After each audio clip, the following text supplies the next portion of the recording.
संघर्ष, साजिश और परिवार का बंधन, प्रतियोगिता अब अपने चरम पर थी। कविता और सुजाता जीतने के लिए किसी भी हद तक जाने को तैयार थीं।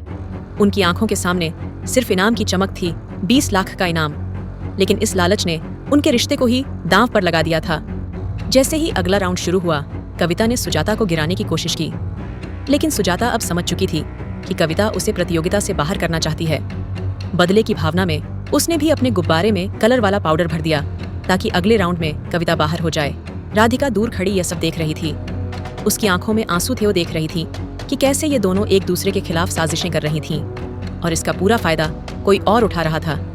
राधिका ने तुरंत दिव्यम से बात की। दिव्यम, ये सब गुप्ता आंटी की वजह से हो रहा है।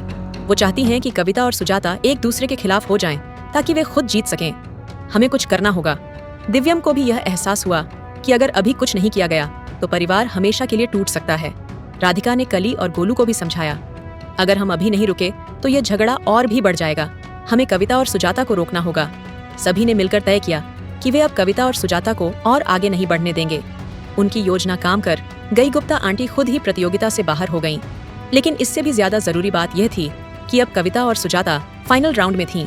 राधिका को यह सुनहरा मौका हाथ से जाने नहीं देना था। उसने प्रतियोगिता के दौरान ही दोनों को समझाने की ठानी। राउंड शुरू होने से पहले वह कविता और सुजाता के पास गई और भावुक होकर बोली, क्या इन पैसों की चमक हमारे रिश्ते से ज्यादा कीमती है? जब तक हम साथ हैं कोई हमें हरा नहीं सकता, लेकिन अगर हम ही एक दूसरे को गिराने लगे तो हमारी हार पक्की है। कविता और सुजाता के चेहरे पर अचानक से एक बदलाव आया। वे एक दूसरे की आंखों में देखने लगीं। उन्हें एहसास हुआ कि वे किस रास्ते पर चल पड़ी थीं। फाइनल राउंड में दोनों ने पूरी ईमानदारी से खेला और जब प्रतियोगिता खत्म हुई तो इनाम किसी एक को नहीं बल्कि पूरे परिवार को मिल गया एकता और प्यार का इनाम। गुप्ता आंटी को मुंह की खानी पड़ी और परिवार फिर से एक हो गया। सब्सक्राइब करें वेव ह्यूमर को और जानें अपने फेवरेट शोज की मजेदार कहानियां।